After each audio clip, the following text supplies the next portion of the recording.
We interrupt this program to bring you an important Wayfair message. Wayfair's got style tips for every home. This is Styles McKenzie helping you make those rooms sing. Today's style tip. When it comes to making a statement, treat bold patterns like neutrals. Go wild, like an untamed animal print area rug under a rustic farmhouse table from Wayfair.com. Arr, fierce. This has been your Wayfair style tip to keep those interiors superior. Wayfair, every style, every home. Get ready for the Ochelli effect. October 22nd, 2024, allegedly, according to that thing we call a calendar. This is the show that doesn't seem to be able to get to the internet lately. Yeah, my internet's been down for the majority of many hours over the past few days, so not active. You don't see me on social media.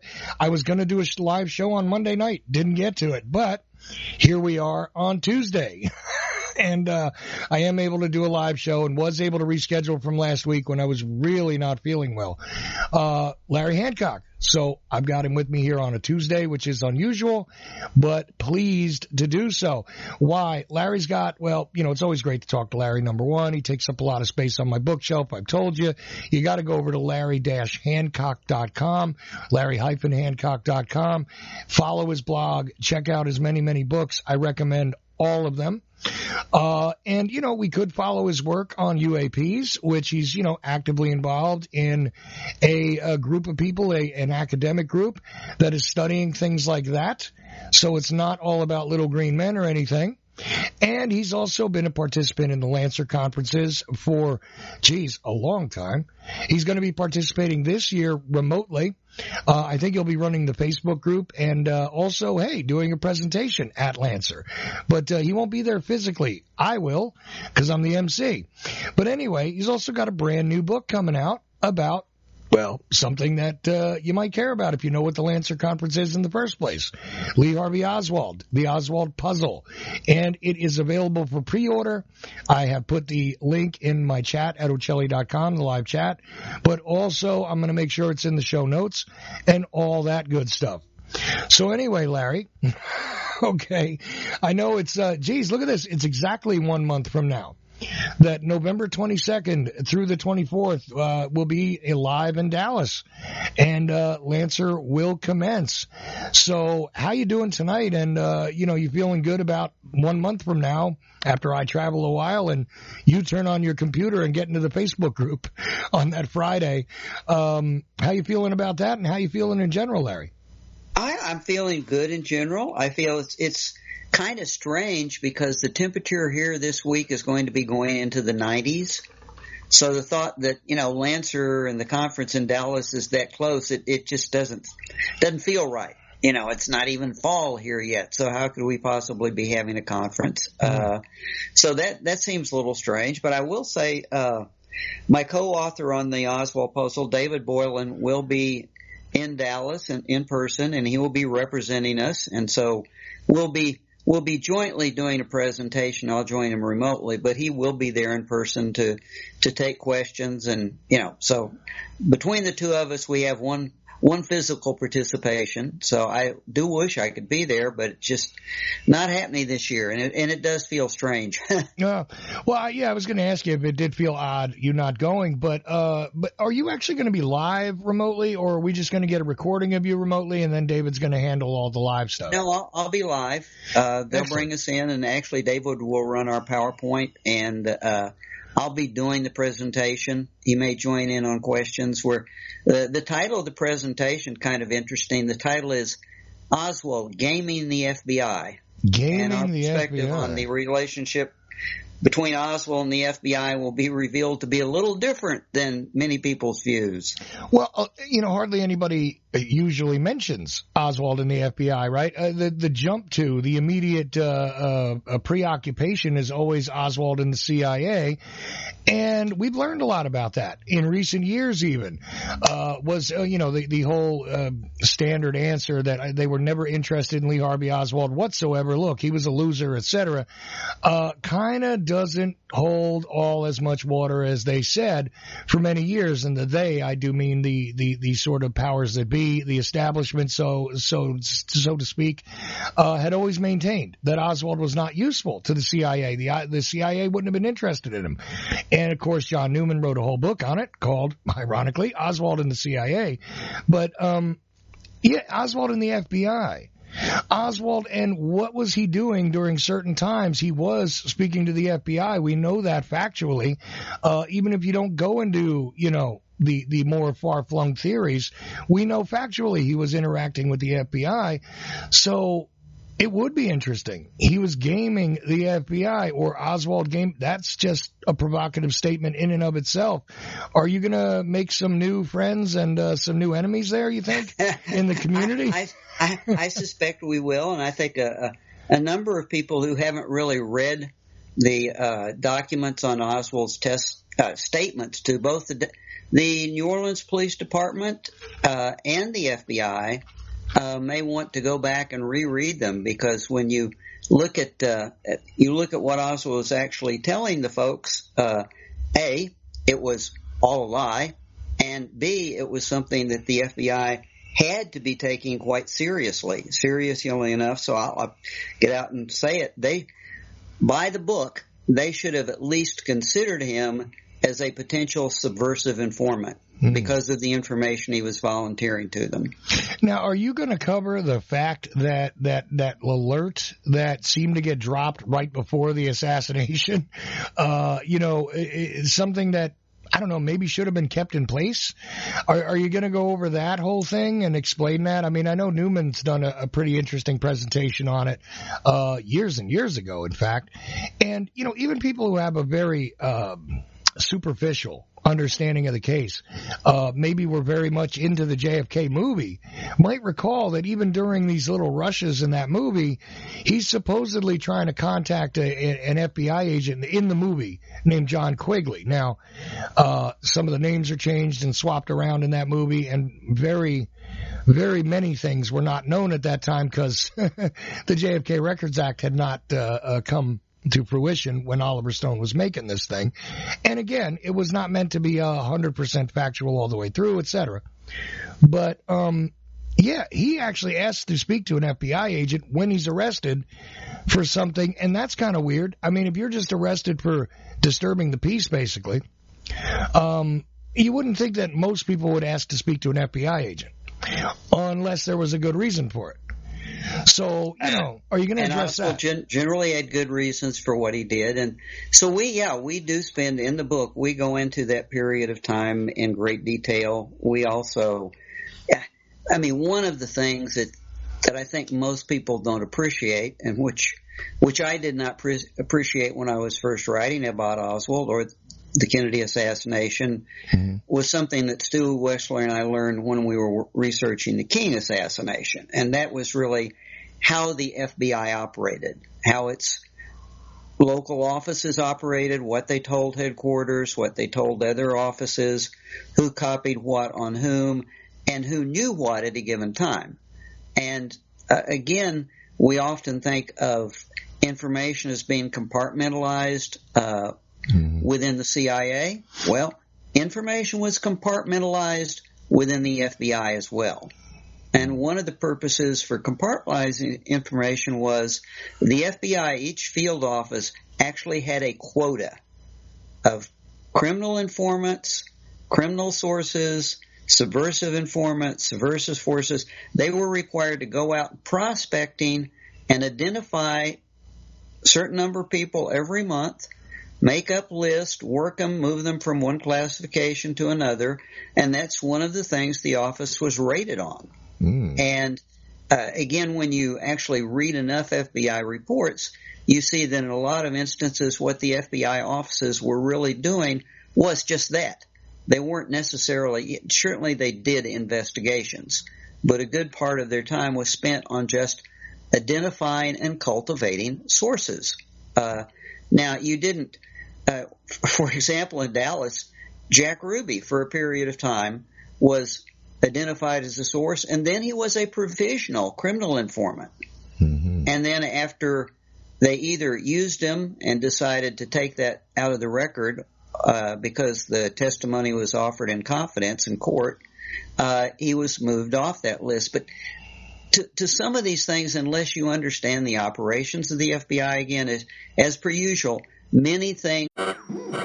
We interrupt this program to bring you an important Wayfair message. Wayfair's got style tips for every home. This is Styles McKenzie helping you make those rooms sing. Today's style tip. When it comes to making a statement, treat bold patterns like neutrals. Go wild, like an untamed animal print area rug under a rustic farmhouse table from Wayfair.com. Arr, fierce. This has been your Wayfair style tip to keep those interiors superior. Wayfair, every style, every home. Things look mysterious unless you know what standard practices are.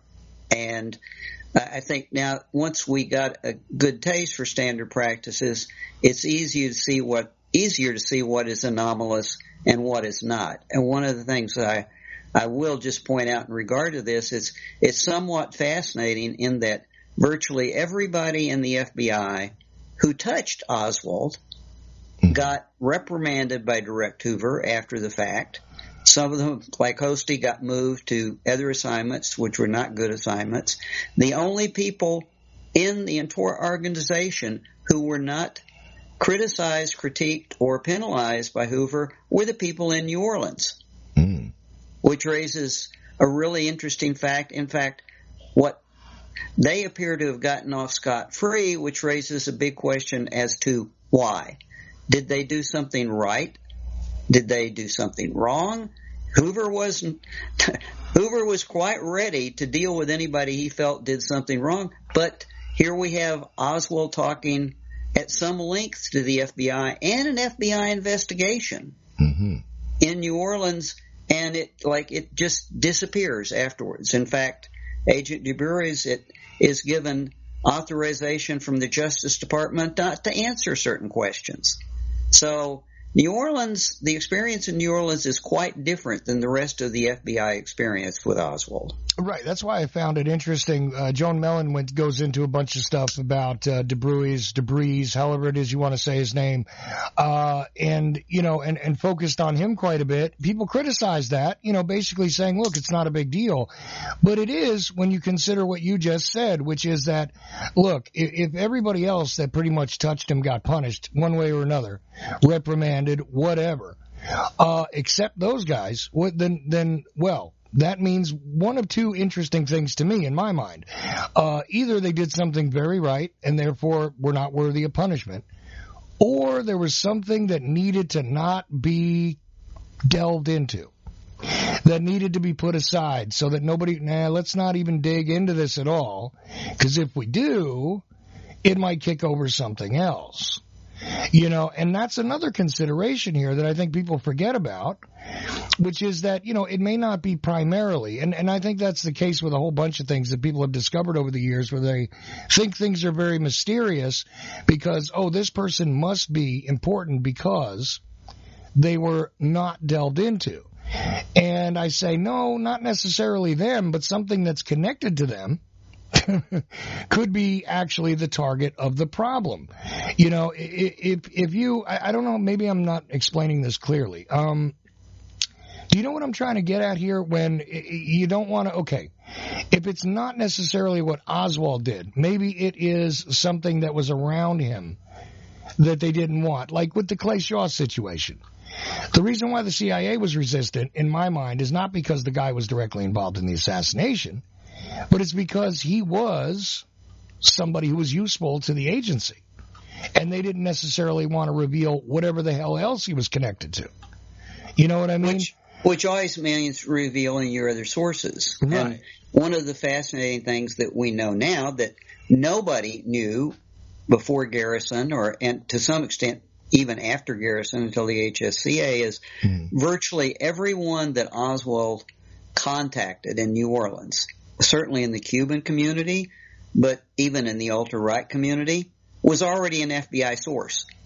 So the thought that he would be collecting information from all of these people who were already FBI sources is kind of fascinating. If anything, it's interesting to turn around and go, well, what did they report about him? If we know they're already FBI sources, and we know that they had files and they were reporting on. So in any event, but So to answer your overall question, yeah, we spend a good bit of time on this in the book, and that will be the focus of our presentation at the Lancer conference. Is there any touching upon this whole thing with what becomes ICE immigration and all that? Because there was a discussion about that in a couple of books before, and there was also something about him maybe being involved with customs, U.S. Customs at one point. Do you end up touching upon any of that? We talk about INS. Interestingly enough, the first person to actually interview Oswald after his arrest and after he spent the night in jail was somebody from INS, because New Orleans PD, for some reason, reached the conclusion, perhaps because he had been protesting for Castro in Cuba, that Oswald was Cuban. Right. So the first thing that they did was call INS over to determine whether this person was actually an American citizen or not. So certainly there was an involvement there, and INS did confirm to him and then pretty much dropped out of the picture. Now, that doesn't mean that they dropped out of the picture entirely. So there is a documented INS connection. And as far as customs is concerned, Oswald, of course, was leafleting in the dock area, and Oswald had worked for companies and actually applied for work in the as a courier, and for companies that were doing shipping and handling off the docks in New Orleans. Right. So just to clarify, I said ICE. I should have said Immigration and Naturalization Services, because that's INS. But later on, I mean, that's what ICE covers now. But, but it was INS then. It was INS then. Okay. Just to be clear. I do find it. I've read somewhere, and it just I don't even see how I can fathom this. Somebody wrote that Lee Harvey Oswald was actually working for either Customs or INS and had a desk in their office. Kind of like, no, that did not happen. I'm sorry. I don't know where you got that. I don't know who said that. But no, there's just no sign that sort of thing happened. Right. Right. Well, you know, a lot of times when a couple of pieces of evidence emerge, people try to put a desk in somebody's office. I mean, it just seems to be a very common thing, don't they? You probably know which jokes I'm referring to there, but we'll leave it at that. All of a sudden there's a desk in somebody's office, even if the office doesn't contain desks, right? Anyways, it just happens that way. But back to the seriousness of this. You know, how do you feel overall about the book, though? I mean, now that you've completed it and it's, you know, you're no longer working on it, right? I mean, the photographs, I mean, we talked about the photographic section last time. What do you think? Do you think that this is going to be a very serious change in the way people view Oswald, or have you only made some minor adjustments? Do you think it's radical or not? Oh, it will be a serious change. There's no doubt about that. It's not just a tweaking. And the last thing we finished, it has an extremely extensive index. That was the last task that we finished. Okay. No, it will be extreme from both views. It's an extremely different picture of Oswald than the official story. Quite frankly, it's certainly an extremely different version than the Warren Commission presented, and it's a much different version than much has been written about in the conspiracy community. So we've tried to be very balanced with this, which means we will annoy all parties, which is the way history is supposed to work. It's not supposed to be, you know, agenda driven. Right. And I guess the other thing, and I pointed out, it's some of the things in the book are developmental. They're not sound bites. If I were just to say it, you would go, huh? What? But if you read, you know, the 10 pages in front of it, the 50 pages in front of it, the continuity, the context, it has to be taken as a whole. Right. Because Oswald, as an individual with his own agendas, is a developmental thing and has to be taken as whole. So I think that's also one of the reasons it will be a bit contrarian, because up to now, all of us, including me, have written bits and pieces about Oswald. Right. And we picked the things that fit what we were writing about and kind of threw him into the mix. Mm-hmm. But this is quite different from that perspective. It's very developmental and constantly asks the question, does this make sense in what we've already learned, in light of what we've already learned? Right. And so, in fact, we have a live comment that's kind of interesting because we were discussing INS a few minutes ago. And, the live comment is from Kevin in Florida, and his whole thing is, look, it makes perfect sense. I'm going to condense what you said, Kevin. It makes perfect sense that the INS would be interested in Oswald anyway due to the fact that he had a Russian wife. So there should be something that we can track with the INS records regarding that alone. And to his knowledge, he's never seen anybody really lay that out. He is, after all, married to Marina. He brought her from Russia. That was an unusual situation. And what about that? Is that covered in your book? No, it is not. Okay. I mean, the State Department side of that, again, we cover in great deal his exchanges with the State Department, a role that the State Department played that may have been secret, quite frankly. Mm-hmm. A negotiation with Oswald. We cover the State Department side of things as far as getting Lee and Marina into the United States, and of course we cover it from a domestic ops CIA and FBI perspective. But as far as INS is concerned, the State Department, let's just put it, all the paperwork was in place mm-hmm. for her to legally be inside the United States.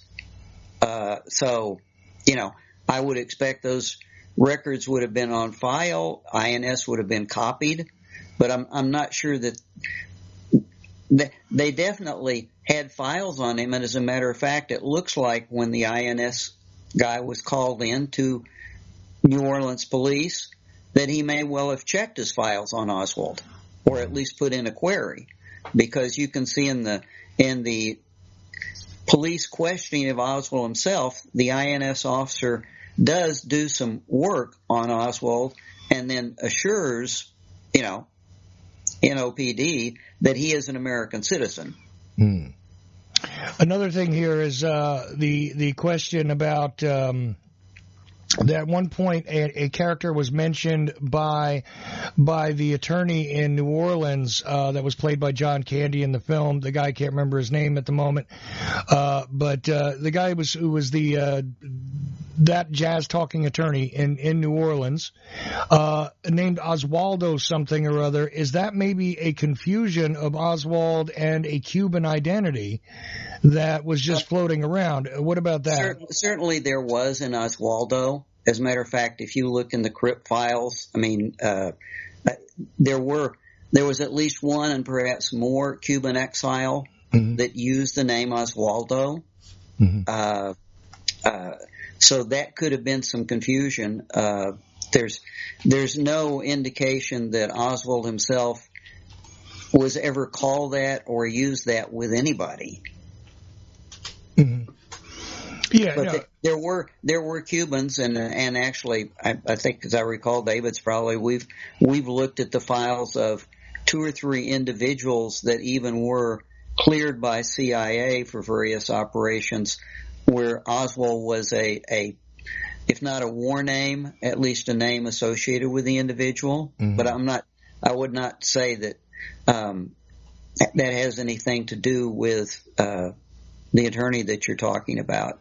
Dean Andrews is the guy, by the way. It's just that he couldn't remember the name, but it was Dean Andrews, and Dean Andrews had mentioned that on the NBC special and had actually named this Oswaldo something or other during that discussion. Yeah, as one of a group of people that came to visit his office. I think there were other young Cubans that were supposed to be also along during that visit. Right. And that's what that was about. But that's what the guy was referring to when he was asking about it. But he was just wondering if there was possibly just a confusion of that name. But what you're saying is that name existed independent of Lee Harvey Oswald. So, correct. Yeah. I don't think there could have been a confusion with an individual, a Cuban, mm-hmm. actually who was using the name Oswaldo, but not our Lee Harvey Oswald. Right. Okay. I'm just asking the questions as they're handed to me, and oh, sure. That one was a little messy, but I figured we'll put it in. I was quite surprised, when we ran across the files of, I think even, like I say, more than one Oswaldo. Right. It's like, oh, okay, that's interesting. Wasn't expecting that. Yeah, well, it's almost like how many guys named Martin there were, which I found funny from last year's Lancer conference. But there are a ton of them, and anyway. We won't even get into Hernandez and Rodriguez. Oh my goodness. Yeah, I mean, and first name and last name, by the way, you never know where it's going to go. What was it? Hernandez, I think, was a first name even. Yeah. Anyways, and the FBI, as long as we were talking, the FBI kept transposing them. It's like, wait a minute, could you guys at least keep the Spanish names in the right sequence? Yeah, that's would just really be helpful. That's what I was actually referring to. Is that depending on what you're reading, it can go one way or the other, and it gets very confusing, especially when you have something that sounds similar. So I don't think it's a bad question. Is Oswaldo possibly just a weird transposition of them thinking he's Cuban? Anyways, so aside from this, we also in the past, what is it now, about 15 days, I guess, since the big announcement from, the vice president there of the Mary Farrell Foundation, right? Vice chair, whatever it is they call him, Jefferson Morley, put out an announcement that he had an earth-shattering sort of thing that the media had to catch, and I went over it and had my views on it. Did you take a look at what he put out, and what are your thoughts, if you have any? Oh yeah, there were several pieces that were kind of melted together in what Jeff published, but I think that the real main thrust was that he had found a source, a whistleblower, and collected some information. And the two main points of information, although again, for us, it's probably not shocking. For the general public, maybe it's a different story. But the two main points were the source had confirmed to him having seen a physical container that had material in it, labeled JFK assassination, that had been isolated in a not part of the CIA's own headquarters building. It was a secure facility, but, for some reason, there's this box of JFK-related materials that's still sitting around over there and has never been shared with anyone, apparently, which is kind of curious at this stage,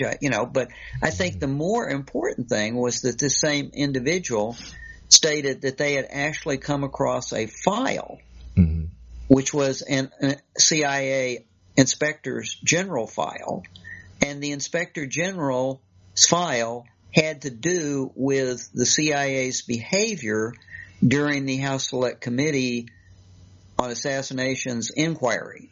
And the way I read it essentially was the IG was evaluating what they had done and more or less commending them for their ability to shield information from the HSCA. It was kind of we read the work you did, and you did a good job, and no, they didn't learn what they wanted to learn. Now that would be far more dramatic from my perspective, that the existence of that would be explosive if someone could actually turn that up, because that would, confirm that at the highest level, a government agency was commending itself on how well it had done as an agency, not an individual CIA officer. Okay, we've seen that all the time. People have, committed perjury and have been happy, but that the agency itself had an organized effort to withhold information. That I would consider explosive. Yeah, well, especially because you're talking about a congressional committee which is investigating the circumstances, which we already know. I mean, I don't care what anybody says. We already know George Joannides, was sent over there in bad faith to run interference. There's no other answer for why he was there, and they were lied to about that. I mean, G. Robert Blakey for years. We also know that a CIA officer was literally caught red-handed rifling through an HSCA evidence safe. Having to do with the you're talking about. Oh my goodness, the guy's name Regis Blayhoot. No, I don't think so. No, sorry, don't. But so that's why I say to us in our community, it's like we're kind of like, well, gee, Jeff, we already knew that they were trying to stiff the HSCA. Well, the general public does not necessarily know that. Yeah. And if there truly was an IG report, unfortunately, all you've got is a whistleblower who's under protection. Now, we have no idea how Jeff is handling that under standard whistleblower guidelines. But, right. If that would be a major story, I think. Yeah. I think the other thing, that one of the reasons why the box of materials is really not so stunning is we know that even the HSCA was told, and HSCA staff members listened to tapes, that were never put into evidence. We know that there were agreements between the HSCA and the CIA that, people could listen to information, people could view things, but it wasn't going to be provided physically, and they couldn't have copies. So we know that game was played. Right. Now, according to Jeff, the whistleblower actually made the comment that the IG's report appeared to comment that Mr. Blakey was not nearly as inquisitive as they were afraid they had been, and had been essentially more gullible. And I think we were generally of that opinion within the community before, so that might have not been shocking. But the fact that the CIA we knew they were playing games, right, Chuck? We knew there's every sign that they were walking a very tight line, and that stuff existed that the HSCA did not manage to collect and take into evidence. Now, if you're going to play that game, are you going to leave that at CIA headquarters? Or are you going to put, the photos and the tapes in a little box and store them in a sub-facility that nobody ever worries about? I will say this. At one point in time, Stu Wexler and I were tipped off by Malcolm Blunt that there was a box within Justice Department in a safe, in a walk-in safe, that said JFK assassination materials. And actually, Stu, we jumped through the hoops, contacted people, and actually traced it down, and they acknowledged that box was there, and that they'd opened it up, and that there was nothing significant in it. Right? Like, okay, I trust that. But so the fact that there could be little boxes left dangling out in different facilities is not a shocker to me. No, not at all. The thing that I was starting to refer to, and I couldn't remember the exact agents, but there were two guys that were punished, I think, when autopsy materials were mishandled during the HSCA. That's what you were referring to, though, right? Yeah, correct. It was autopsy materials, photos or X-rays or something like that. Yeah, definitely. It was images, and it was supposed to be kept in a secured safe and only viewed through a certain procedure and all this other stuff. And, yeah, these two guys there's a hearing about it. There's an audio hearing about it. I don't remember. I'd probably have to look it up. But the truth is, there was two guys that ended up getting in some trouble here. But also, Blakey, for years and years, right, they used to haul him out for all sorts of documentaries to have him say, no, I'm pretty sure the CIA was straight with me about stuff. He said that for a lot of years until he was confronted with a few things. Indeed, I think Thunheim even went to him and said a few things to him. Did you realize this or did you realize that? And in recent years, I think he's finally said, well, I think they might have misled me. But it only took about 40 years to get there, right?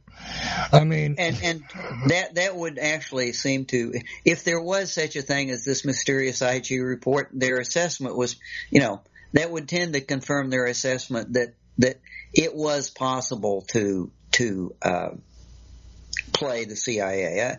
Another piece of evidence that we have on that I've written about is that 60 Minutes did an investigation of some documents, information about Oswald in the Soviet Union that the CIA apparently held and denied, although I have no idea why they would deny that, since everybody was aware from the beginning. But we even, during that piece, we ended up with documents essentially suggesting that they had managed to dodge a bullet, that materials had not actually made it onto 60 Minutes, that they had been able to divert the whole matter. And so we do know that the CIA, to corroborate Jeff's whistleblower, we do know that the CIA was actively involved in trying to control information related to the HSCA, that they did an effective job of it in many instances, and apparently we're quite happy about the fact that how they were managing to carry that off. Yeah, and there's a lot to that. I mean, anyway. So overall, though, you would say that it is. See, I don't know if the general public would find it earth-shattering either, but it's definitely interesting. And if we have a still living whistleblower that could come out with some information, obviously it would have to be more detailed than what was released to really land, I think. Or if there is some more documentation that should be collected, that should be brought into the collection, let's get this over with. I mean, is 60 years not long enough already? I don't know. Maybe it's just me and that whole idea I have in my head that, just seems to me like they should have released all this stuff already. But still, that's going on, dragging of the feet. Nobody's quite gotten there. And yet, what do they try to tell us all the time? And what have they been telling us now for decades? Look, whatever's left in there, there's nothing important anyway. There's nothing that's going to really make a difference, Larry. Isn't that the general impression that we're supposed to take from all this, right? According to, the CIA and the government in general, right? Look, there's some things still classified, but none of that's going to tell you anything. Come on, right? Yeah, I think the real cut of that, though, that sometimes what they're really saying is there's nothing specific to do with the assassination. The documents that, and we do kind of lose sight of the fact that when these documents were collected, both originally, by the different government inquiries and then under the JFK Records Act, it's like using a bulldozer. There was no investigative body following leads and collecting stuff that was particularly relevant. It was more like, okay, you guys go through the master files, the headquarter files, and anything you see associated with the CIA and JFK or CIA in Cuba or CIA in Russia, just bring it all in. Which is why so many of us have spent so long looking at materials that are very historically significant. And they're great for historians of that era and with the Kennedy administration, but they really do not have anything to do with the assassination. And you and I have talked about this previously, and that's the fact that to a large extent, if the CIA, who was not assigned to investigate the assassination, it didn't. I mean, there are CIA records that are useful and interesting and helpful for us to investigate it, but they didn't investigate it except for the one report out of JF Wave where they did and it disappeared. But other than that one report, so we face the fact that there are literally tens of thousands of pages of information that were scooped up, some of which they consider, we need to sanitize it and but it's not like I have to say, I don't expect that I still don't expect there is a smoking gun document there that's like the CIA investigation of the assassination that says who did it that they're not sharing with us. Yeah, I think that, but I'll tell you something else, and I have this weird open question for you, and maybe it's a silly one. Isn't Isn't there, though, a ton of Inspector General reports that you would think would logically exist based on the fact that there were a bunch, and I do mean more than one Inspector General, should have had reports evaluating a whole bunch of different elements here. The investigation. How about, the IG reports on the Secret Service? And I do mean multiple reports should have been generated regarding the Secret Service. How about, the CIA? Yeah, they should have had one. There should have been Inspector General reports from many agencies that I don't think have been, revealed or have been studied up to this time. Am I wrong about that? Because it just seems logically there should be a ton more than I've ever seen. There should. Well, let's look at who has an Inspector General. Mm-hmm. The FBI really did not. Right. The Justice Department did. There should have been a Justice Department report on the performance of the FBI. Absolutely. Yeah. Mm-hmm. Not within the FBI, but in Justice Department. Although at the time, the problem with the Attorney General being RFK, RFK would have had to order that. RFK would have had to approve it. It's not automatically going to be done unless somebody is tasked with it. The Inspector General's report on projects, big projects, mm-hmm. that the agency does, and quite frankly, they're usually not so much – sometimes they're performance reports, like the IG reports on the Cuba project and the Bay of Pigs. If there's something at that level. Otherwise, a lot of what the IG does is financial, quite frankly. Mm-hmm. How are we handling money? How are the different groups we've seen IG reports all over the place within the military. But so, okay, back to your question. So we write off the FBI. Right. Probably we write off the Justice Department. The CIA, well, the CIA's position is going to be we had nothing to do with the Kennedy assassination. We weren't asked to investigate it, mm-hmm. and so we weren't tasked with it. So the IGs, we weren't tasked to do anything. We didn't do anything. What would the IG have to report on? The department that you would expect to see it come out of, as you're talking about, would be the Secret Service. Right. There certainly should be an IG report on the Secret Service, handling of the protection of the president. Right. And that appears to be missing. Well, there's a key, but I'm saying I still feel like there should be a whole lot of other reports there, especially because there's another weird thing that comes to mind here, and I am pulling random questions out of the air, Larry, because this is I'm just having an open discussion with you, right? Here's the thing. I don't know if you recall this, but somewhere around the 25th anniversary, there were claims that there was a Department of Justice inquiry into the case, okay?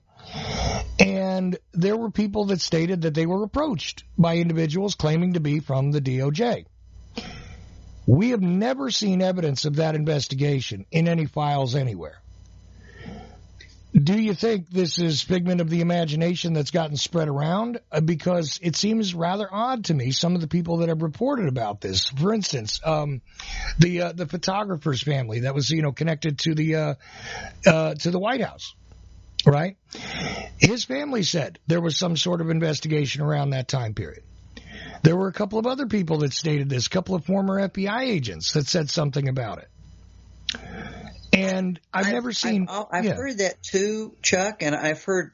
I mean, there are people, but one of the things that gets confusing is because you had talked about, IGs, right? But one of the things that gets confusing about it, of course, is there have on occasion, we've had congressional investigators. Mm-hmm. We had congressional investigators that were asking questions before the church committee. Right. Right. We had congressional investigators that were asking questions before the HSCA. Hmm. We've had – it's really hard to parse out, yes, I talked to somebody and they were on a fact-finding mission and they asked this or that. Well, was that relevant to an investigation that gelled later? Who was – And unless you know who that they were working for, or were they just working for a congressman? That happens too. Mm-hmm. Congresspersons have pursued these things for their own particular agendas and interest. So, if you can't connect the dots, but I've heard of those too. Like, well, somebody was here talking to me about, well, tell me exactly when and what agency were they from and what were they going to do with it, and maybe we could parse it out. But I've never seen that level of specificity. It was just somebody was asking about this. Yeah, the only reason why I find it odd is because it's in the 1980s. It's in the late 80s that this happened, and from what I could tell, there is no investigation current to this. There's no reason for it. You know what I mean? If it happened, it may be that some congressperson was considering it and didn't get enough information to push it. Right. Okay. But I can't see why any agency itself. I could see why the CIA would insert itself into the HSCA. Mm-hmm. But as you say, there's no known official congressional or other government inquiry going on in the art. What I'd have to do is, which I can't do off the top of my head, is what political axes might have been ground in that time period where somebody was looking to pursue this because of their interest or because it represented a political leverage for them or whatever. But we do know that congressional committees have asked questions, not standing committees, not special committees, but standing committees on intelligence, standing committees on different subjects have freely sent people out to ask questions over time. Well, that was my next sort of question for you, was about the idea that, look, we have standing committees on intelligence, right? And if somebody says that something links back to that in some way or other, you could have somebody emerge and say, well, let's talk to somebody who was in that office in the 60s. And therefore it would cross back over the Kennedy assassination.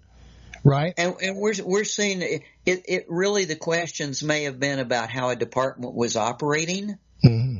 You never know. Maybe they're they might have an inquiry going on into a department that they're, have concerns about or investigating, and they're just trying to pull up some history. Like, do these guys have a background of screwing up or covering up information?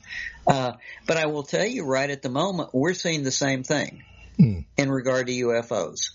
Okay? Right. There's one committee in the Senate, one committee in the House. The House in particular has investigators out asking lots of people questions about UFOs.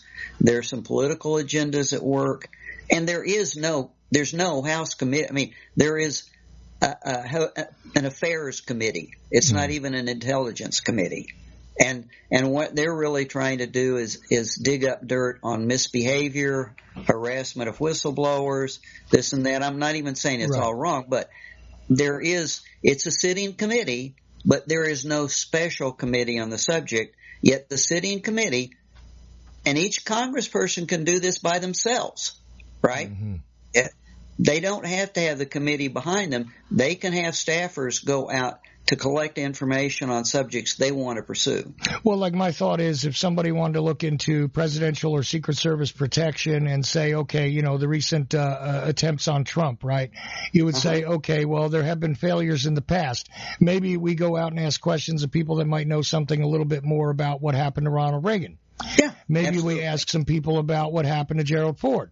Maybe we ask about other failures in the past, whether the assassin succeeded or not, according to the official record.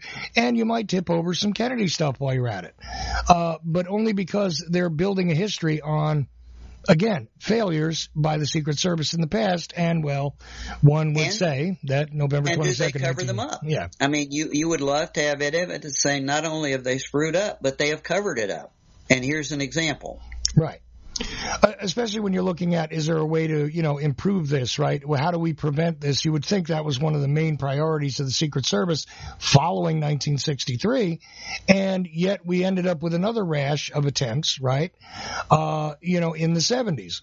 And I brought it up on here that there have been many failed attempts that have, not gone as well for the assassins. Even, they're not necessarily the big headlines because nobody got close. But when somebody got close to Trump, there you go. Now the discussions come back open.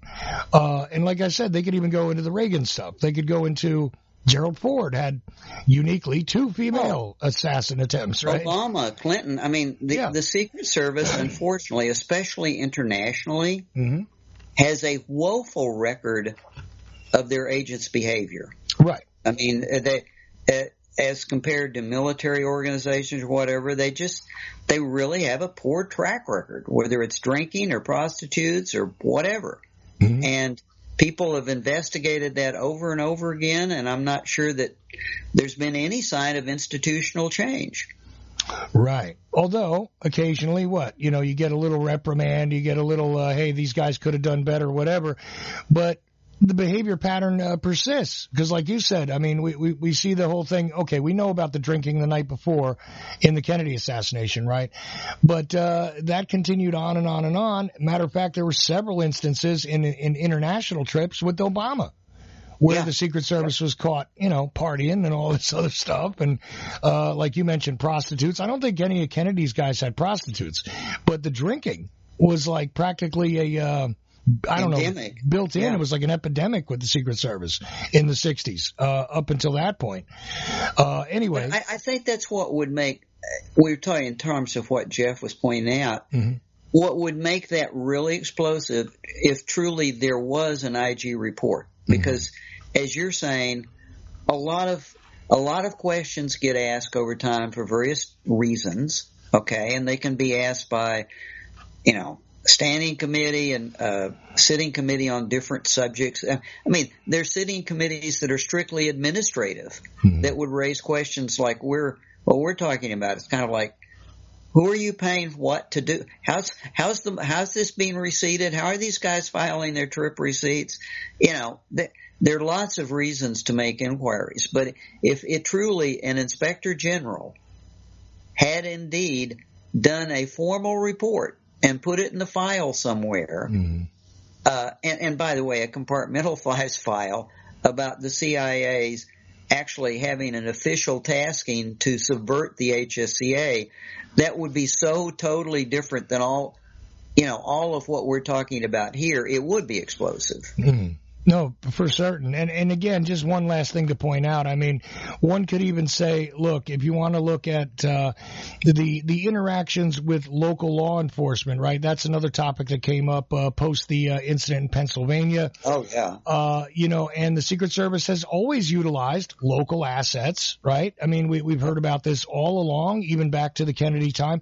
Well, one might say, how has this changed since then, right? Because there was plenty of controversy about the Dallas sheriffs not being involved in protection.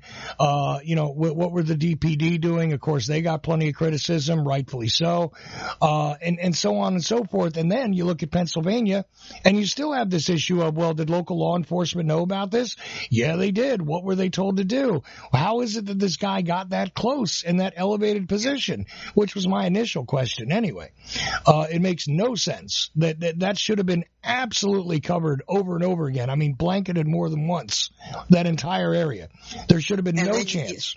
What it reminds me a little bit of is, and it was reported. I mean, people were reporting him. Right. But the communications, apparently, between local law enforcement and the Secret Service were, the reaction time was terrible.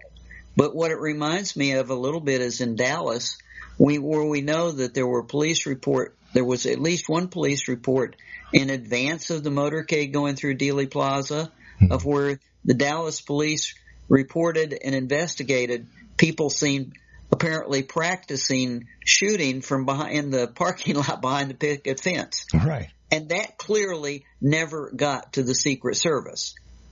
Well, as far as we know, it didn't get big. Talk about lack of coordination. What if the Secret Service, if Lawson or those guys would go, oh, well, gosh, there are people in Dallas that are practicing shooting at the motorcade. Mm-hmm. Maybe we should change our plan a little bit here. Could be. It's sad because it doesn't seem to ever really change. Right. Right. No, but I just wanted to point it out that there's a whole lot of aspects here that could cause somebody to look back at the history and say, okay.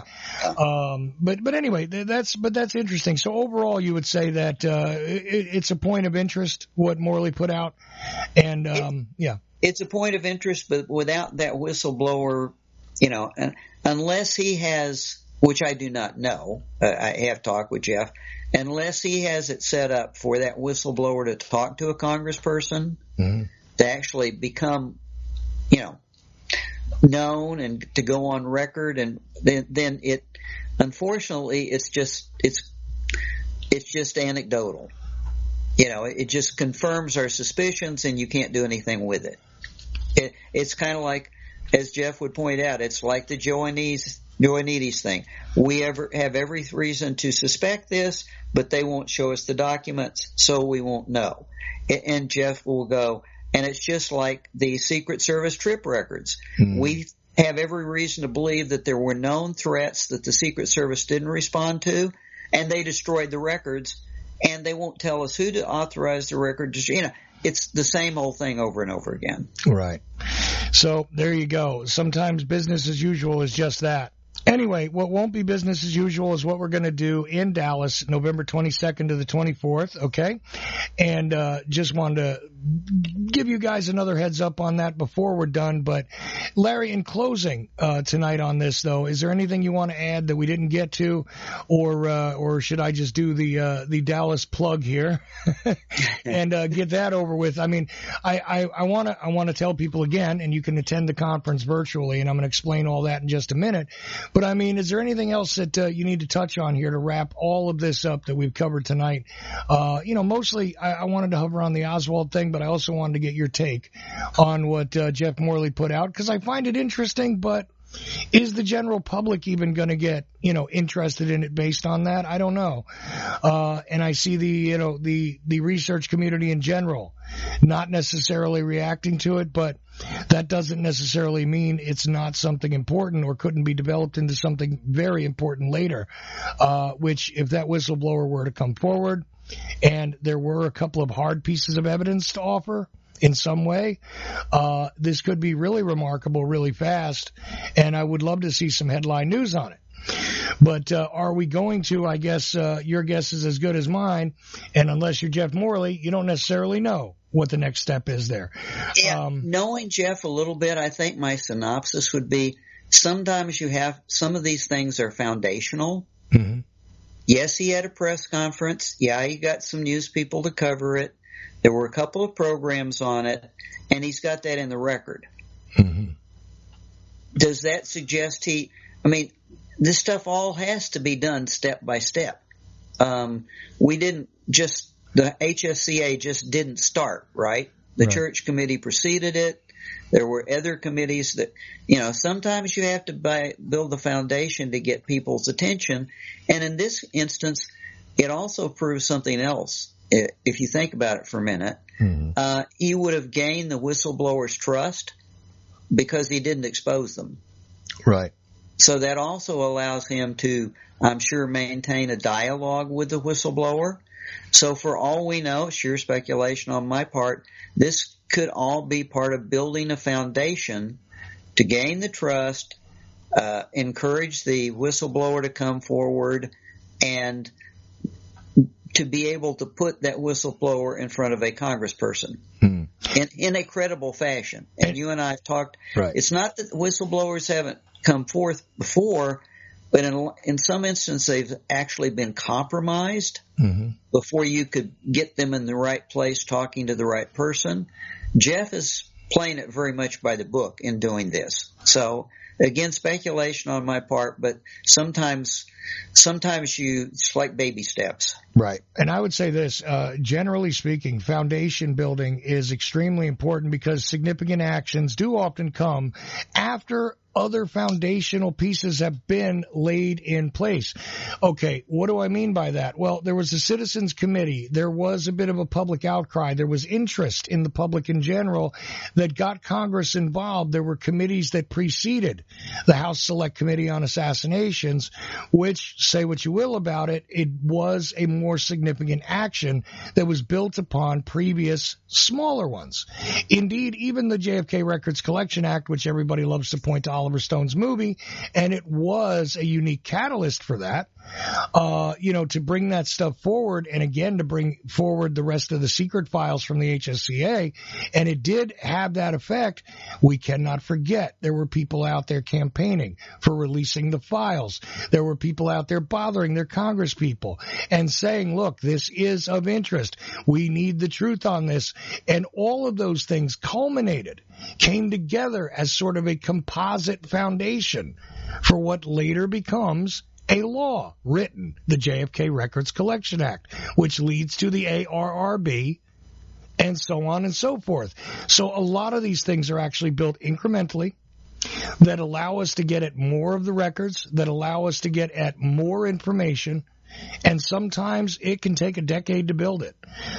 Sometimes it takes a couple of years to build it. Sometimes it takes a couple of smaller committees. Like we discussed on here when we went through the 101 series, and we went through every official investigation, right, that was known on this show. And what do we see? There was a sort of snowball effect. This led to this led to that, so on and so forth. I mean, even the Clark panel plays a role in what ends up becoming the HSCA later. You have to acknowledge all that. So the idea that Jeff is building something here, it could be that we're only seeing one of the early pieces of the foundation for something that could later roll on over into something much more significant. Would you agree with that, Larry? Oh, absolutely. And quite frankly, sometimes there is a political aspect. Sometimes, you have to wait for a congressman or a senator who sees this particular topic to match their agenda. Right. I'd say it, but that we wouldn't have seen the HSCA if it had not matched political agendas of the period. Right. And this goes across the aisles. Sometimes it's somebody from one side of the aisle, sometimes the other. So again, that's part of the foundational thing. Somebody may look at it and go, once I get on the right committee, once I get the right assignment and my party has the House or whatever, I might be able to take advantage of this. So I hate to add that element to it, but that's part of it being foundational. No, politics is definitely part of it. Again, if you can watch the politics percolate in the 1970s, going from, Pike and Rockefeller on, right?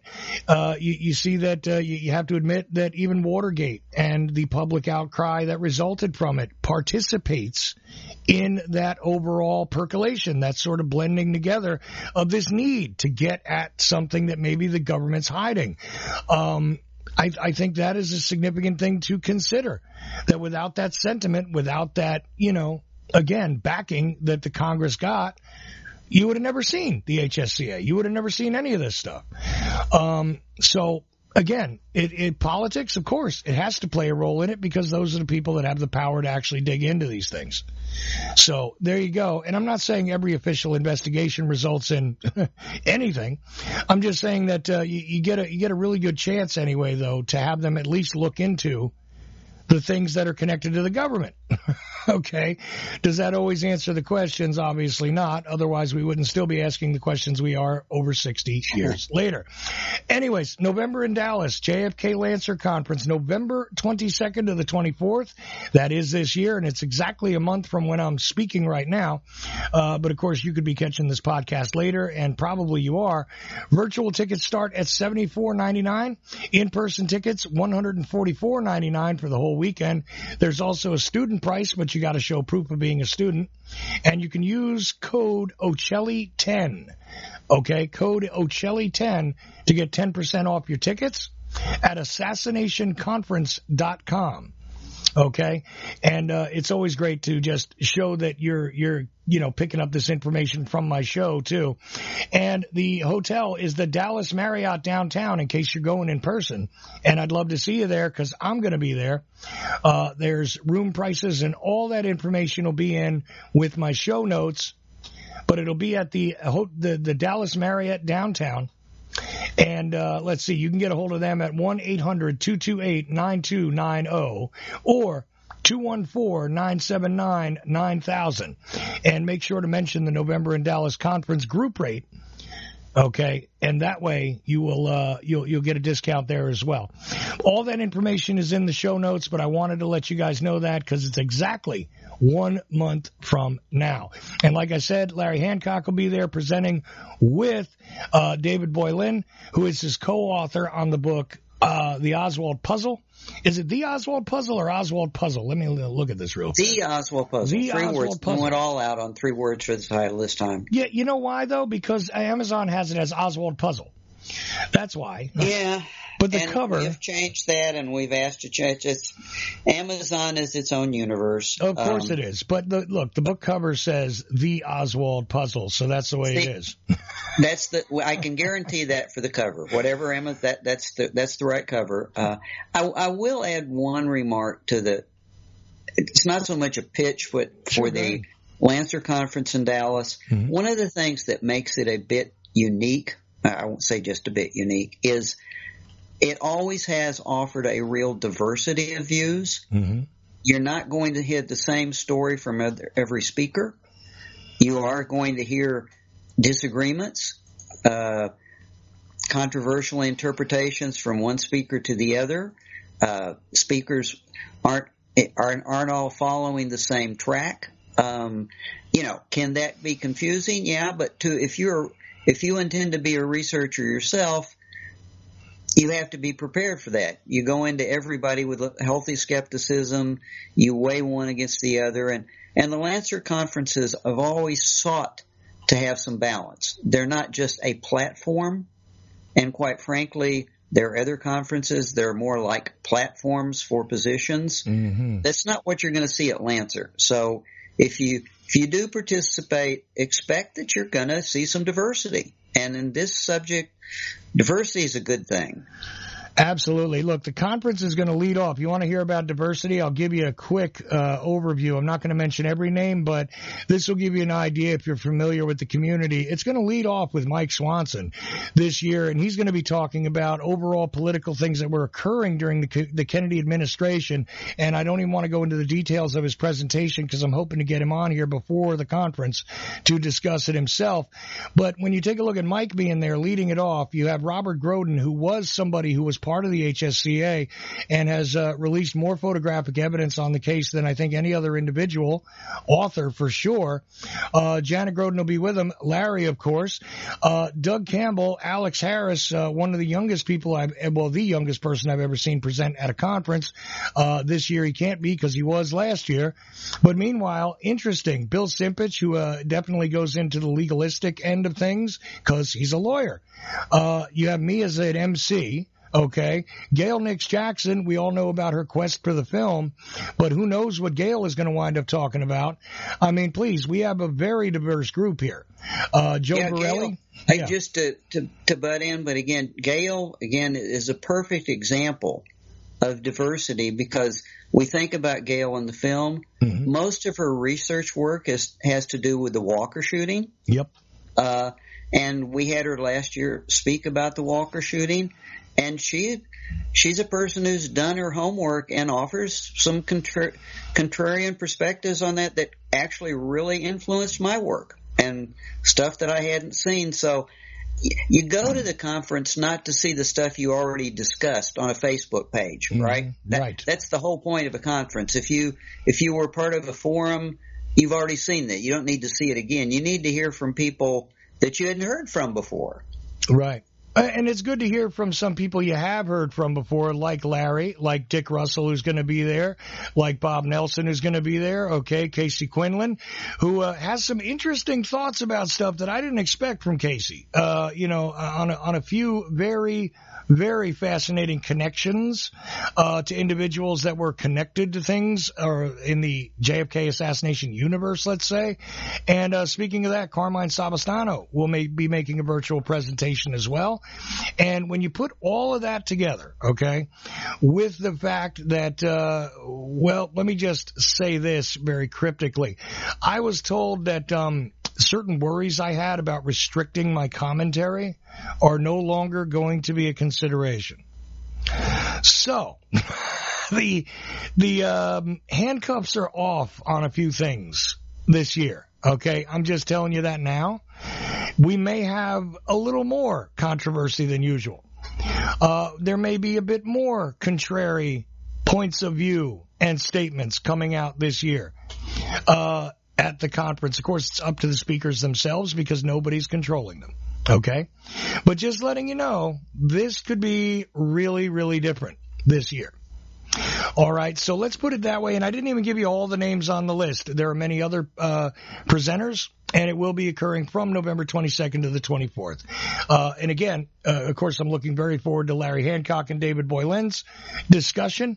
Plus, are you going to be part of a panel as well, or is David going to be part of a panel? Do you know about that yet? Or I have volunteered for that. I have not heard from Gabby back on that yet. Okay. There are various people that have volunteered for panels, and it could be that I will have to organize them on the fly there. So that might happen. I'll be around. So I'm going to call upon you, Larry. I need you for context. But of course, Larry has authored, a good handful of books on this already. But I do advise you to go and look for the Oswald puzzle and pre-order it on Amazon. Get to it. It's going to be different. I mean, I am anxiously awaiting my own copy of it myself. I definitely want this thing, and I urge you to get it out there. And also, if you pre-order, sometimes, even if they tell you it's at a certain date, occasionally Amazon sends it to you early somehow. So I don't know. I would get on that if I was you guys and get yours reserved. Definitely. And maybe, just maybe, Larry, there might be a way that I can get a hold of a book or two, maybe at the conference. Is that a possibility still? We beat our deadline, so I have hopes that it's gonna be out before the official mid-January release date. I just don't know if it's going to be that quickly. Well, look, if there is a way, though, maybe, just maybe, I could come up with a way of putting one out for a drawing or something. I think that would be a lot of fun. Oh, we can do something about that. Absolutely. Yeah, and you know what? Even if I don't physically have the book, maybe we could just somehow come up with a way of, look, you'll have a ticket that's going to get you the free book when it comes out. I think we can do that. How about something like that? Because I would love to offer this to somebody who, is really interested, but also would like to contribute to the cause, so to speak. So, anyway, and I didn't even talk to Larry about this before air, so I kind of put him on the spot. Apologies, Larry, but I know we discussed this, and I definitely want to have some promotional materials from you in hand, so you got to get those mailed to me soon. Okay, so I can bring them with me. Actually, David, talk to David. David has something already. Oh, he excellent. Should have sent it to you. Excellent. Did you give him my address? No. Oh, he might have it though, huh? But I know he has how to find you electronically, but no, I did not. Oh, okay. Well, I'll check with David on that. But anyways, I don't need to check with anybody else about a lot of things if I go straight to Larry Hancock, because he's a great source on a whole lot of this historical research. And again, the Oswald puzzle. But don't forget the other books on the case, like Tipping Point, like Someone Would Have Talked. How about Nexus, which touches upon many, many things that would be of interest to a JFK researcher. Gee, what else could we recommend, Larry? I mean, I could recommend all of your books, because I do. And I think I have every single one on my bookshelf. So there you go. And I'm looking forward to adding the Oswald puzzle to my collection. So anything else, Larry, before we're all done here today? I think that should do it. So there you have it, guys. Once again, I thank Larry Hancock for joining us tonight. And even though it is a Tuesday, I had to reschedule from last week. But it's always great to talk to Larry Hancock and always great to talk to you guys because, after all, I am merely Ochelli. All of you are indeed the effect. Go to larry-hancock.com for further information on his work. Follow his blog. Do all that and check us out in Dallas, November 22nd to the 24th, either virtually or in person at the Dallas Marriott downtown in Dallas, Texas, for the JFK Lancer November in Dallas conference. Take care.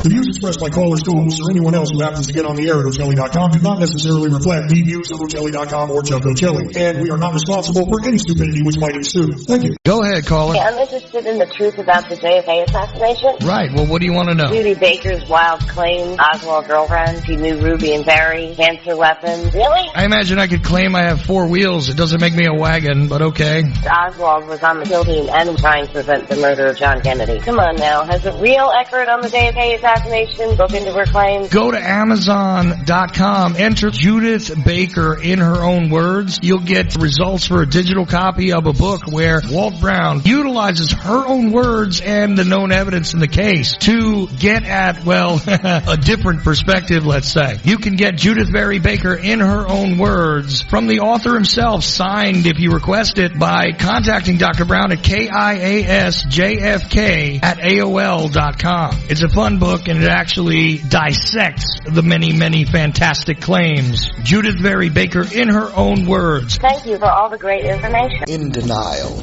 Secret Wars with Airstrikes and Tanks by Larry Hancock.